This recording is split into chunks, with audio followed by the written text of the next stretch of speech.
Welcome back to the Mob Mentality Show. My name is Austin Chadwick, and we're definitely really excited to have Willem Larsen back on the show today. He was on the show back in the early days of the Mob Mentality Show, and a great member of the mob programming community and Agile community. So just super excited to have him here. We'll be hitting a bunch of stuff today. One is ludicrous speed onboarding, kind of ensemble first as maybe a pattern, and this phrase, get the whole system in the room. Those are the topics lined up for today. Before jumping into those, Willem, do you mind introducing yourself for us? Sure. My specialty and passion is accelerated team and organizational learning. And so I've been an engineer, I've been a team coach, manager, director of orgs, all around this topic of accelerated team learning and how that works in complex human systems. And in fact, I'm the host of a yearly conference called the Thermodynamics of Emotion Symposium, as you both may remember. That's going to be in person again this October. And so, yeah, that's me. Right on, right on. Well, let's just jump on in. So it sounds like you have an onboarding story you'd like to share. So kick it off, please. Yeah, the most recent experiment that I've had the privilege of running at an organization is I was tasked with creating a culture of mobbing in the engineering organization, and being connected to like a sort of partnered code school, and then folks hired out of that code school would drop into this mob, and we had a senior in there or two, on and off, and then we had like fed in like 8 juniors or so. It was pretty wild, and pretty much have taken them from zero software development experience, which they didn't really get in the code school, is more sort of just technical chops, but they didn't actually build any kind of features as a team. So we took them from that to pretty much being there like a mid-level contributor, like just now entering that phase in like 6-7 months. Wild. And I'm sure there's like some pieces that might be missing, or some schemas or frameworks that, oh wow, they really need to know that, but they are confident contributors who don't need their hands held anymore 6 months in. And for me, that's pretty wild, right? You can literally send them off to do a thing and they can do the thing if you want to test it, which we have done. That's one of the ways we were like, are they really there? And so folks will disappear for a day, or someone will get a solo task, and it's been pretty cool. So it's only reinforced my confidence that, like, as you mentioned, this idea of ensemble first, like if you want to pay down risk and you want to accelerate team and organizational learning, the safest approach is to bring your engineers together in mobs or ensembles, and that whether that's like 5 to 10 folks, 8 or 10 might have been pushing it a little, but it worked. And at a certain point, we had to split the mob in order for it to, as they got better, the pressure to split increased naturally. So there's like, you have these worries, you have your concerns, will it work? But basically the human system tells you when it's ready for the next thing, right? Especially if you're having your regular retros. So that was, of course, key to it. Nice. So that's the overview. I could just like ramble on about that. But are there any questions? So you mentioned that you tested their progress by, having somebody kind of go on to like a solo thing. Like, how did that work? Like,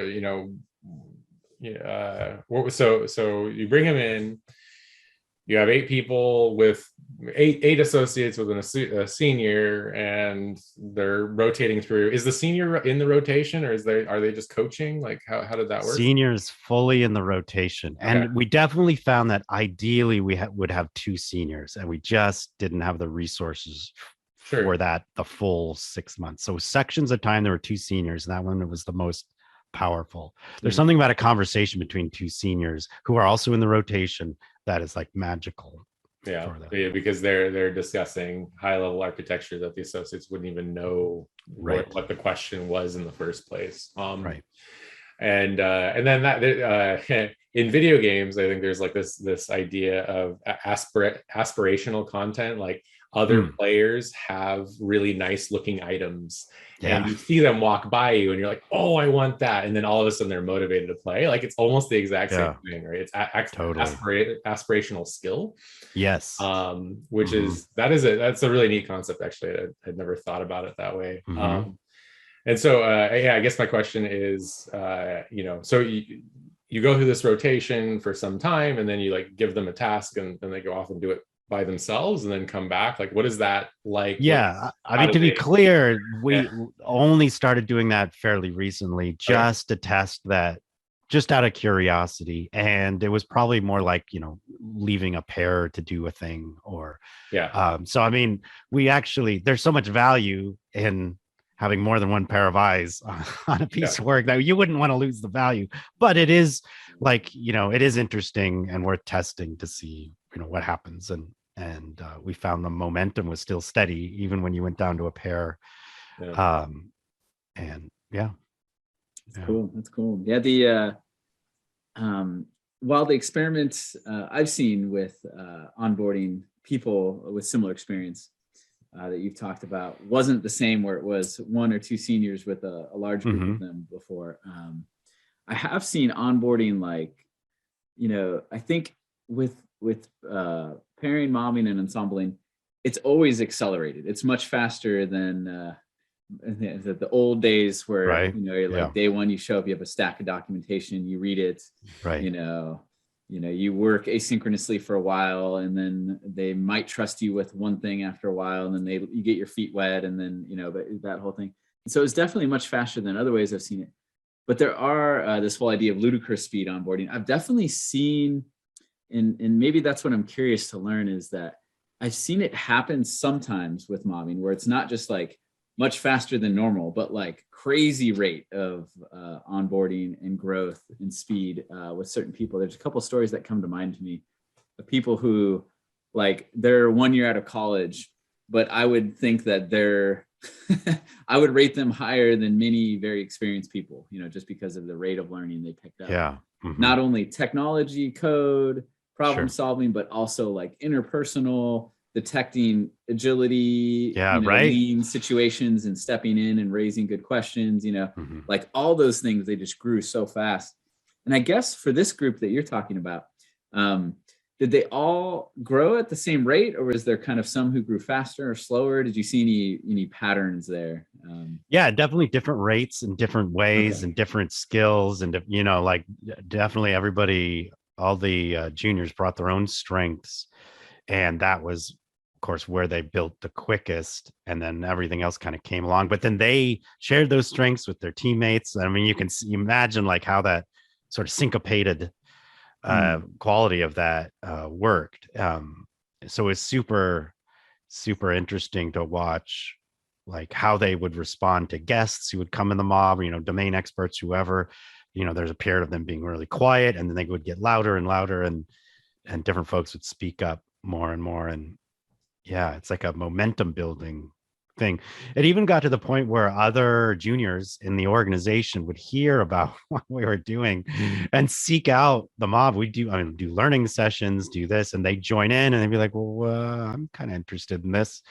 And so it became like, because normally organizations, it's true, they're just not built for upskilling, or we're certainly not rapid upskilling. And so a junior ends up toiling in the mines, waiting for when that senior has a moment to show them how to do the thing. And so they're just holding the ticket and wandering around the halls, right? And but it was completely different, right? And so that we almost became like a refuge for folks in that position who were struggling with career growth.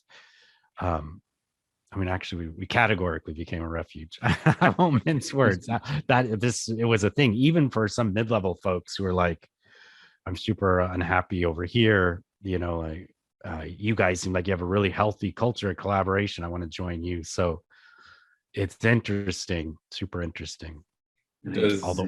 Yeah. Yeah. So that conversation seems really interesting. So is it like other groups are having people saying like, hey, like I'd like to try what they're trying because it looks healthy, or something along those lines. And how does that work out? Does that cause any issues, or does it flow smoothly? Are there opportunities for sharing knowledge between those groups, that sort of thing? Is that I mean, it's interesting. We had much more optimism in the beginning that what we were doing is growing the mobbing culture. And at one point, we had 3 active mobs.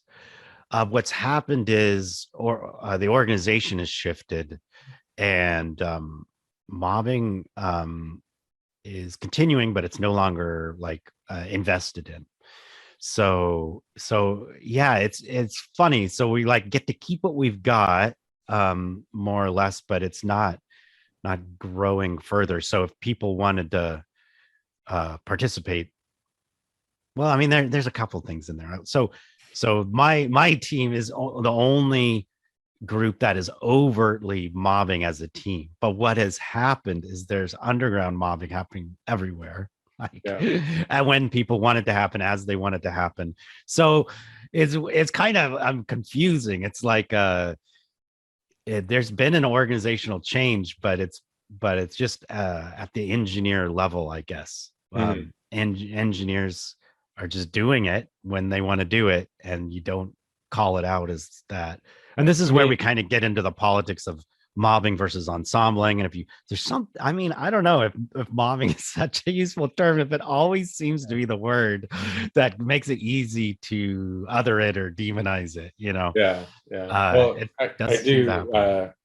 So we had Marette on the show, and her explanation for it was a really good one in that episode. She basically said, mobbing doesn't translate to other languages as well, and is confusing to somebody that comes into a conversation. And so I liked the explanation. In my organization, it's like mobbing is just the term that everybody's used forever, right? And it doesn't make sense to call it ensemble. But for somebody that's just getting introduced to it for the first time, I think there's 2 things. The word mob has shock factor to it, and so it might get somebody interested who is wanting to try something different, right? So it does have like a more selly value to it. But then Murat's explanation was the ensemble is something where it like gives them a clear enough picture about what it is, and you don't have to explain why it's not a bunch of people with pitchforks running around. So it is totally reasonable. It's like, you use one or the other depending on context, and that's totally a fine way to look at it. And I also think it plays into styles of mobbing as well, and ensembling. So some people really like the kind of like chaos in the good sense that comes with the term mobbing, where for them ensemble triggers this like very orchestrated, slow and but I mean, mobs are slow and steady, but more like I get what very you're saying, coordinated activity, as opposed to a bunch of people jamming on code, right? And kind of self-organizing in a more fluid fashion, right? And so, so I've had conversations where the word ensemble is like, what do you, that's not what we're doing, and so I think you said, Chris, you got to find the right word for it. Honestly, now, I mean, I haven't really thought about this before, but I've been using the terms more or less interchangeably with a little bit of like political awareness of. But honestly, at this point, like, I mean, I've had this outrageously successful experiment, but of course, also part of that story is, let's isolate it and calm it down. And I mean, like, if XP is about turning things that work a little bit and turning them all the way up to extreme, like, why would you, for the business side, ever use the word mob unless there was some business value in a charged word? Like, I really wonder now if I'll ever use anything but Ensemble with the business side in any case ever again, because it is exactly how you describe the ensemble, especially with a group of juniors. We're not like a bunch of like a senior devs building fast and breaking things. It's like it is very calm and you know, it's like that bulldozer how I describe mobbing, because I do a lot of this sort of weaving seniors with juniors and upskilling, and so I've actually the senior on the team. He came from this culture where he was part of an all senior for the most part. Every once in a while, they'd have one junior they'd work with, but an all senior mob, and it was like no rules. It was crazy. People are coding. People are on the whiteboards. There's not really any rotations. There's it was just like high performing madhouse of awesome, you know. And so when he met me and I was like, all right, you're going to be the senior here and we're going to use our tools and we're going to be methodical and we're going to have rotations. And he was like, whoa, you're putting your process on me. And I was like, wow. And we had this fascinating beginning of our partnership and making this successful, where I just never I'd never met someone who that was their only experience. And he'd never met someone like me who I was making these claims about what juniors could do, and or a whole team of juniors and one senior. So yeah, anyway, it's they have, and you know, so if you take analogies, right, like Austin's saying, it's like, you know, mobbing might be really unstructured, ensemble might have a notion of structure to it, jamming might have a implication of innovation to it, right? Because, you know, you're kind of just riffing off each other, right? So like there's a number of ways you could describe it, and maybe they have meaning or not, but there's definitely emotions that each word draws out, and they're all useful in their own sense. And so, you know, mobbing might be useful in the term of like, you want it to be noticed, right? And ensemble might be useful in the sense that you wanted people to say, yeah, that sounds like a business like word. Right. That's safe. And and so like, my thinking on the subject has definitely like churned through this quite a bit over time. So yeah, I just think that it's really good. And as far as like this idea of like, you know, underground mobbing happening and things, I think that really reminded me of maybe it was the Clean Code book, where he's talking about like, you know, you're a professional, you don't ask for permission to unit test, right? You unit test because that's your professional discipline, right? I think that if you believe that mobbing or ensembling is the right way to go, then you do it as a professional, and but also you don't do it just because you've seen it before, right? But you do it because like, oh yeah, the quality of the code, like anybody who's doing mobbing should be able to explain to a manager, like, this is the professional outcome that comes out of a mob. And if they don't, like, there's a lot of material out there as to why. And I have a blog on the financial benefits of mobbing. Oh, nice. Yeah, right. So, like, there's stuff out there that's like that. And especially like just bug tracking in general, and like saying like how much does our bug rate cost the company, and is that worth 4 developers or not, or 3 developers, and I think that those sorts of conversations happen all through an organization all the time. And then, you know, I think also worst case scenario, you have a third-party auditor that looks at it, it's like, oh hey, this team's releasing daily and that team is releasing every 6 months. This team has no bugs, that team has like tons of bugs. And like, okay, why? It's like, well, you know, one's mobbing and one's not. Like those things can, you know, like a third-party perspective can also have a lot of benefit. Cool. Might be a good transition time. I know you mentioned Ensemble first as a pattern first, Willem, and maybe I'll restate your tweet as I understood it from about a month ago, and then maybe you can course correct me. But what stood out to me about your tweet that was really fascinating to me was one, you created a new hashtag, Ensemble first, which is which is cool. But that it's instead of, you know, for some people's journeys, it might be like this kind of 1% gain. Like you try a little thing, you're working in this very traditional way, and you might try this thing, then this thing, this thing. And then after a lot of experiments, you might find yourself mobbing, right? And you kind of get to mobbing or ensembling through a lot of small experiments. Where what I took you to be saying in the tweet about Ensemble first was that you, instead of going that way, just start with that first, and then so you experience that and then experiment away from it if needed, kind of thing, right? Yeah. Exactly. Okay. Yeah. Yeah, it's much like, whip limits or other understandings that are counter rational. I've decided to call those counter rational instead of counterintuitive because to me they're intuitive. I think that other people, it feels intuitive to work in ways that work, and instead of like trying to micromanage your resources. But so yeah, like you're paying down risk. So if business is about taking calculated risks and it's like, what wouldn't you want to pick and choose where your risk is going to be?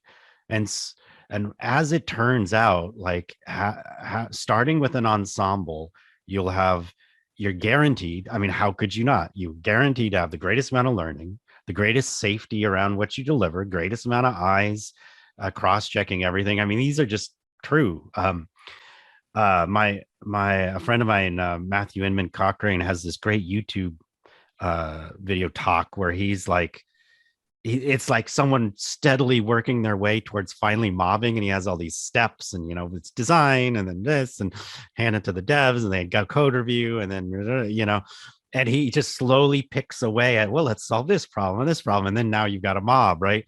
And it's so, I mean, it's just but again, like with treating your work process as like a flow management perspective, some people like, wait, that sounds like a poor use of resources, and so maybe you have to experience, or maybe I don't know, but it's that's the way it is. It's just mathematically, in terms of the physics of knowledge transfer, it is just the safest place to start. And so then higher risk things would be pairing, and then the highest risk thing would be any ticket done solo, right? So if you want to cut a corner, you want to get something out the door, I could see that. Maybe you would go all the way to a solo piece of work, or maybe it's okay to just take the risk of only pairing, right? But everything's flipped, right? Now it's like solo is safest, and oh, well, let's take the risk to waste one person's time by pairing. Like, no. Yeah. It's all flipped, right? So yeah, I would love, the Ensemble first hashtag. I was really hoping and look forward to maybe that catching on more, just being realistic about where risk is, and then going all the way with that XP style. Yeah, and I like it as like a mindset switch, but I also like it as like a suggested experiment. And I guess kind of the 1%, start where you are and make a slight change over and over and again, and that's a great pattern for many.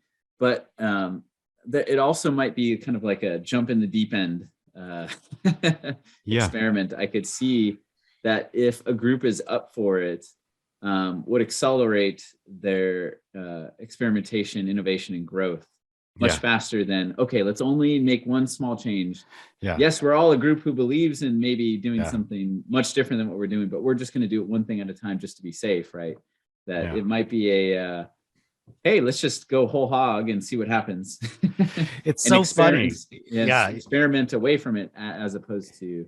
Yeah, totally. Yeah. But totally. Like, jumping into mobbing. It's funny it's good to think of it that way. Like, there's a lot of, one of the seniors in our mob, this 7-month experiment, he spent the first 2 months going, listen, this is new for me. I said I'd try this out. I'm not I'm still learning how to do. Kept saying that over and over. We all kind of roll our eyes without rolling our eyes. And it got to like 2.5 months in, and he'd say this, and you're like, Paul is his name. Like, Paul, you're in the mob. You're a mobber. Like, deal with it. And he's like, huh. Oh yeah, I guess you're right. I mean, who else knows how to mob but me? I guess this is how how a thing works. And then something rapidly happened to that, where he realized he did know how mobbing works now. And then a week later, he he did a 180 from skeptical wait and see to like ferocious advocate. And it was just like incredible. And so we've had lots of conversations since then about that moment. And also he was like, yeah, I'm like, what are the, what are the downsides to mobbing? I mean, I guess like it forces you to like really get good at your feedback skills and your ability to communicate. And I was like, yes, Paul. And if we had a team member and they had trouble with feedback and communication in a non-mobbing environment, what would we want to do for that team member? And he's like, oh yeah, we'd want to level up there. Oh wait, I get it. You're saying, yeah, that is like mobbing just forces you to do the things you need to do to be a great team. And I was like, thank you, and so it's so funny. It's like, we neither of us could think of a single specialty mobbing skill that wasn't, also appropriate for whether you're pairing or soloing. And well, it's interesting because I think one of the really subtle things that I think when I first started mobbing that just became really apparent really quickly was people having to verbalize their code, because a lot of people were like, it's like the thinking in code versus verbalizing the code. And I get you have that with pairing, but even then, a lot of pairs would do okay, I'm going to take the keyboard and show you what I did, and then I'm going to take the keyboard and then I'll see what you did. And they don't actually say it out loud. The act of like verbalizing the code even is like, it's just like it's almost like crystallizing the thought before throwing it forward. And it's like there's all these little subtle things, and what are those things that it was just like a wasteful skill to learn had you been like immediately. I know, right? And it's not. It's hard to think of one. Those juniors are leveling up so fast because they've got to navigate. So they're learning a senior skill of standing at a whiteboard explaining a concept away from a keyboard, right? I mean, by default, they're learning interviewing, they're learning, getting interviewed, they're learning all these, they're learning presenting skills. There's, and it's funny. A person could say, oh, well, the real mob skill is everyone has to be an extrovert because you got to spend all 8 hours with each other. And it's like, honestly, there's a few hours that are the core hours for this team that had this experience of ludicrous upskilling.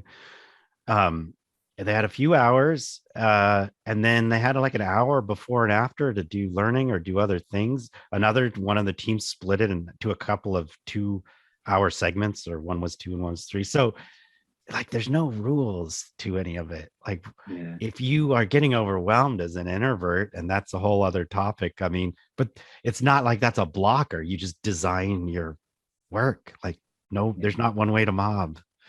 You keep working on it until it is sustainable, right? And what's funny is one anecdote story on the introvert thing was my current mob, I believe, is with 2 introverts. And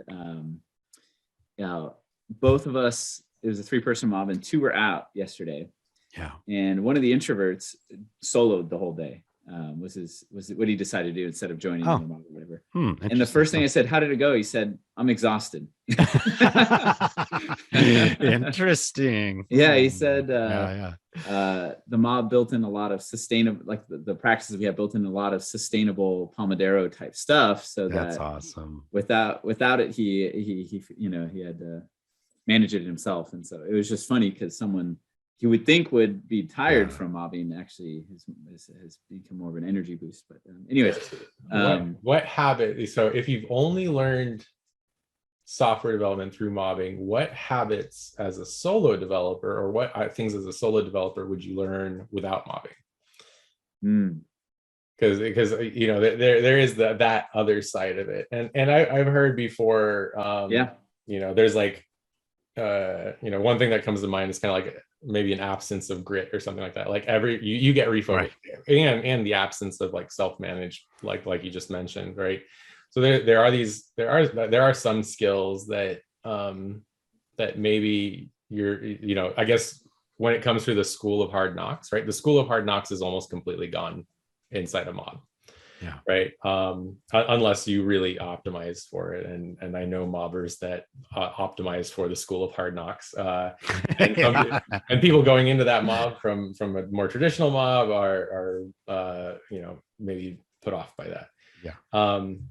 And so yeah, I do think that there's like something there that that probably exists, something that looking at it critically. I think that that's probably an area where the school of hard knocks doesn't exist, and then things that you would learn through that, so grit and time, personal energy management, I guess.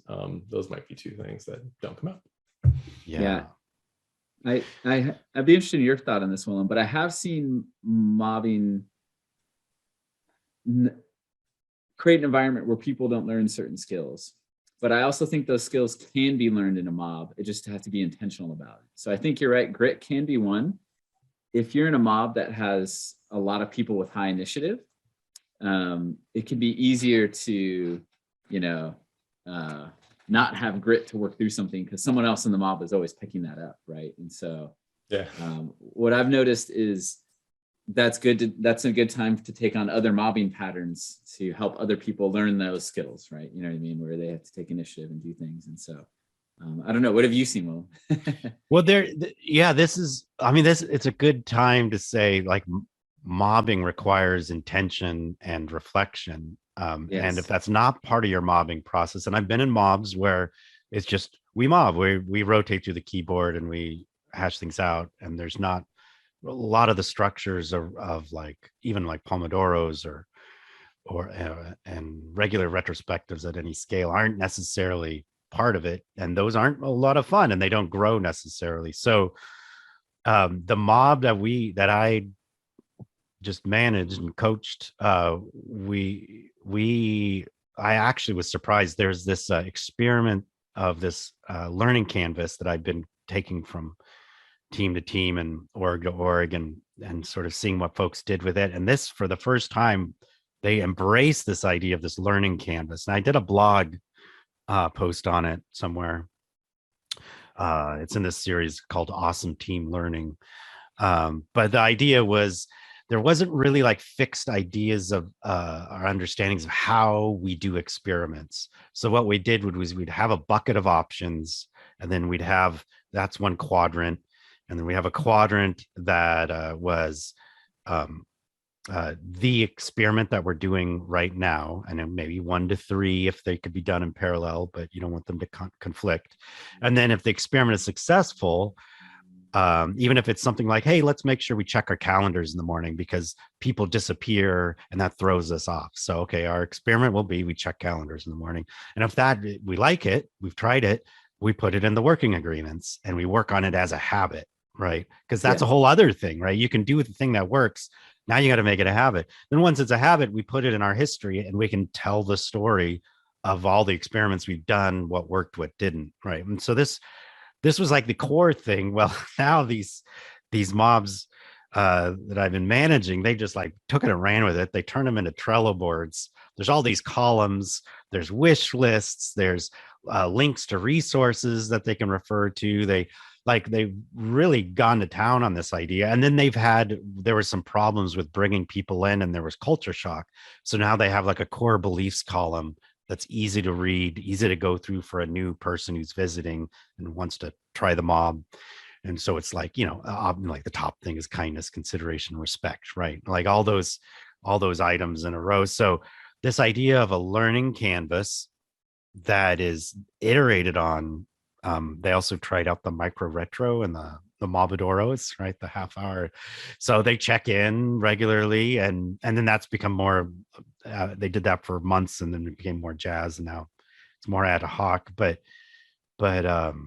they like use the heck out of those tools, use the heck out of them. So absolutely there's like people noticed or a junior noticed, I'm not getting better at this skill, or someone else would be like, I'm worried that so-and-so isn't getting better at this skill. Do I speak up too much? Do I take that opportunity away? And the answer was yes. It's let me. So like, yeah, I mean, if you don't attend to it and if you don't have the intention of becoming insanely awesome, these things won't happen automatically for sure. So it really did take a lot of steering and work, but so much easier with these tools and understandings and all sitting together. Yeah, I mean, at this point, I'm kind of like, I don't want to get into a situation where we're like, yeah, mobbing works. Come on, like it's done. Mobbing's amazing. So what I really like this year for me, and we almost got there, was I want to focus on the next level experiment of how to you have the petri dish of mobbing, how to have mobbing in a non-coercive, healthy way take over an engineering org, and starting with one mob. And that's actually what was the secret experiment. And in the midst of this, like, I had all kinds of fun experiments where it was starting to get around that engineering leadership was saying, we prefer that you work in the ensemble. Consider working in the ensemble. We're moving towards working in ensembles. And individual engineers would be like, I'm kind of curious, but I'm afraid. I feel like you're saying we have to work this way. And so I literally would tell engineers, if you want to work solo, I will fight for your right to work solo. And if you want to work in a mob, I'm going to fight for your right to work in a mob. Like, we don't get there through coercion. So there's all these interesting patterns around that. And for me, I mean, even like Austin, hearing you say the work in the Pomodoros, and it's like, man, there's so many good ideas around, like, what's next, And to me, that's the real interesting challenge, is now that we know how mobbing works best, retros are not optional. Some amount of process for a beginning mob is not optional, especially if you have juniors. That seems to be the key. But how do you grow it? And we almost got there. We got to like 3 mobs before things got kind of wacky and some organizational antibody action kicked in. Yeah. No worries, no worries. And that sort of stuff does always happen. And that gets managed in different ways, and so you just got to be, really hyper aware of that. And I think engaging with the critics is really important. Yeah, totally. Yeah. And almost, the corporate antibodies, maybe the thing I'm thinking of is more in line with the diffusion of innovation curve, and what I forgot who said it. Where it's kind of like embrace the luggard. Oh yeah. And that part of the curve, it's the person who is going to try a change last, basically, if at all, right? And there is something really healthy about going through a cycle of experiencing, I believe, whatever it is, mobbing, TDD, whatever practice, philosophy, idea is the way to go. Experiencing a cycle and season of skepticism. There is a lot of good things that come out of that. It can be frustrating, like anything, but I think to turn it into okay, how can I learn from this to, what words are appropriate in this context for this practice? What matters to this person? And then just it kind of opens the door for those conversations to happen, which can be a really healthy thing for organization. And so super hard, but also can be really good. I guess too. Yeah, and it's funny because that's happening at the mob level. So why wouldn't we do that at the organizational level? We're weaving together all these different. I mean, that's the hard part. There, so there's different people with different levels of power, and if somebody sees that like this practice is spreading and they don't like it, some people have the ability to squash it, right? And sometimes that will come to a head, and so I think a lot of the ways to prepare for that is like building empathy, understanding different thought models. One thing that I really like in that regard, and I've recommended this a lot, especially in the past, I don't think I've said this quite so often lately, is something along the lines of find out what publications that person trusts, and then find supporting material from that publication. So if they really like Harvard Business Review, go and find the Harvard Business Review article that talks about mobbing, or pairing, or collaborative work, or agile. It's just whatever you need to do for that inch closer. But I think we're getting to our time box. Yeah. Well, I'll throw one thing in there real quick before you close, Chris, which is we didn't get to Willem's last item, which is get the whole system in the room. Yeah. But maybe we'll hit it again with Willem some other time. But I was going to say, it does relate to this topic, right? Is that when you are having different parts of the organization that disagree about how to do it, get the system in the room and have like a, in whatever way is safe for that organization, have a, fifth discipline style systems communication conversation, right? Surface the differences and assumptions and things. But anyways, please, Chris, you can close. Yeah, absolutely. and I think we're just having too much fun. And it's always a pleasure having you on the show, Willem. Is there anything that you want to plug or share before we move on? Yeah, if you're into really wacky, cool human systems, complex systems thinking, there's the Thermodynamics of Emotion Symposium. .com is the website, thermodynamicsofelmotion.com. But yeah, that's about it. Also, there's that mob programming role-playing game that I always love it when people try and give feedback on. Yeah, for sure. Absolutely. And I know I bring that one up all the time. Okay, so to our viewers, if you know somebody that maybe is doing ground up mobbing in an organization, and maybe there's not total buy-in all the way through, or maybe you have to onboard a bunch of associate level people a lot, maybe that so share this episode with them. If you agree or disagree with anything that was stated here, please let us know in the comments, because there's always a good conversation to have, even asynchronously. And with that, please like and subscribe, and we'll see you next time. Bye, everybody. Bye.